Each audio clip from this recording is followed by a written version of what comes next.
What is the keto diet, exactly? Here's literally everything you need to know. Short for ketogenic diet, this eating plan is all about minimizing your carbs and upping your fats to get your body to use fat as a form of energy. While everyone's body and needs are slightly different, that typically translates to 60 to 75% of your calories from fat, 15 to 30% of your calories from protein, 5 to 10% of your calories from carbs. That usually means eating no more than 50 grams of carbs a day. Some strict keto dieters even opt for just 20 grams a day. After about 2 to 7 days of following the keto diet, you go into something called ketosis, or the state your body enters when it doesn't have enough carbs for your cells to use for energy. That's when you start making ketones, or organic compounds that your body then uses in place of those missing carbs.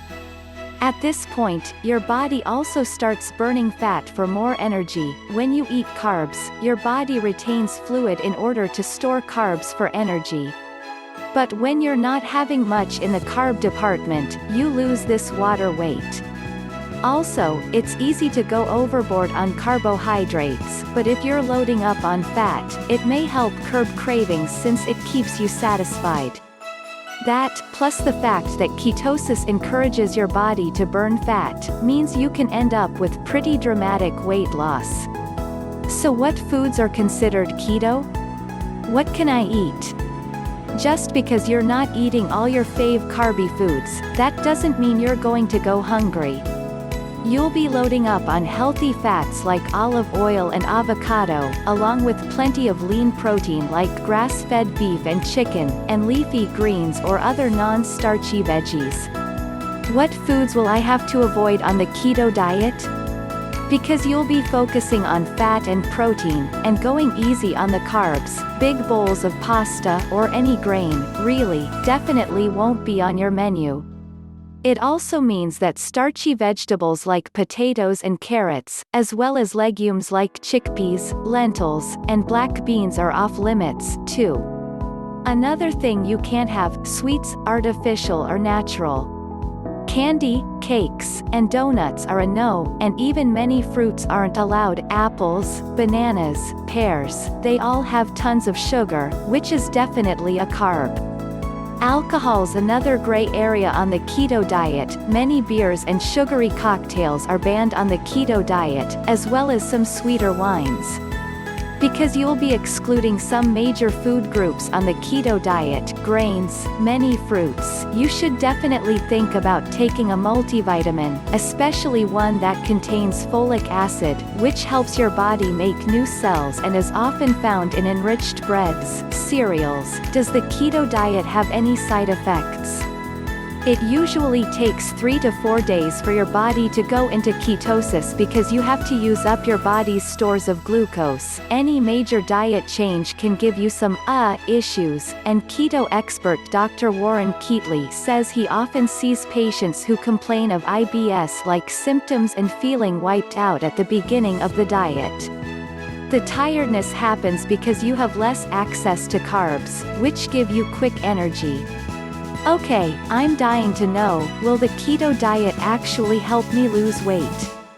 As mentioned, there are a few reasons why the keto diet usually equals weight loss gold, says Keatley. For starters, people usually reduce their daily caloric intake to about 1,500 calories a day because healthy fats and lean proteins make you feel fuller sooner, and for a longer period of time. And then there's the fact that it takes more energy to process and burn fat and protein than carbs, so you're burning slightly more calories than you did before. Over time, this can lead to weight loss. Everyone is different, and how much you weigh when you start the diet matters, but you could safely lose around 1 to 2 pounds a week on keto, Keatley says. It's sometimes more, sometimes less, depending on the individual's caloric needs, he adds. Worth noting, the keto diet isn't a miracle fat burner, says Keatley. The calories in fat are still calories, so working out and keeping total intake at a reasonable level is the only way it works, he says. Being on a keto diet but eating more calories than you need will still add fat to your frame. What about long-term health benefits on the keto diet? Are there any of those? Some keto devotees swear the keto diet offers multiple health benefits, from curing acne to improving the risk factors of heart disease, but a lot of these claims are unproven, have weak science behind them, or are purely anecdotal, says Sonia Angeloni, Rhode, a spokeswoman for the Academy of Nutrition and Dietetics. Here's what we do know: the keto diet may be useful in treating symptoms of epilepsy, a seizure disorder. The use of keto in treating epilepsy has the most evidence, Angeloni says. One study conducted by Johns Hopkins Medicine, for example, followed epileptic patients on the keto diet and found that 36% of them had a 50% reduction in seizures after 3 months on the diet, and 16% were seizure-free. However, experts aren't entirely sure why the keto diet has this effect, she adds. There's also some evidence that it might help with type 2 diabetes. An emerging body of research is finding that a keto plan may have some real benefits thanks to its ability to improve the body's ability to use insulin and also help control appetite, which can result in easier weight loss, says Karen Ansel, RDN, co-author of Healthy in a Hurry. But beyond that, experts aren't convinced that the keto diet has any other scientifically proven health benefits. In fact, it may have some distinct downsides. If you follow the keto diet incorrectly, for example like by eating lots of saturated fats, versus healthy unsaturated fats, you're at risk of raising your cholesterol levels.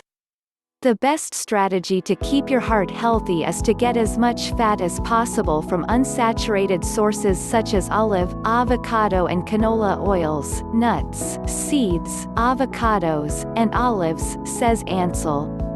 For some people, it's possible to actually improve cholesterol if the fats in their diet are from varied and healthy sources, says Harvey.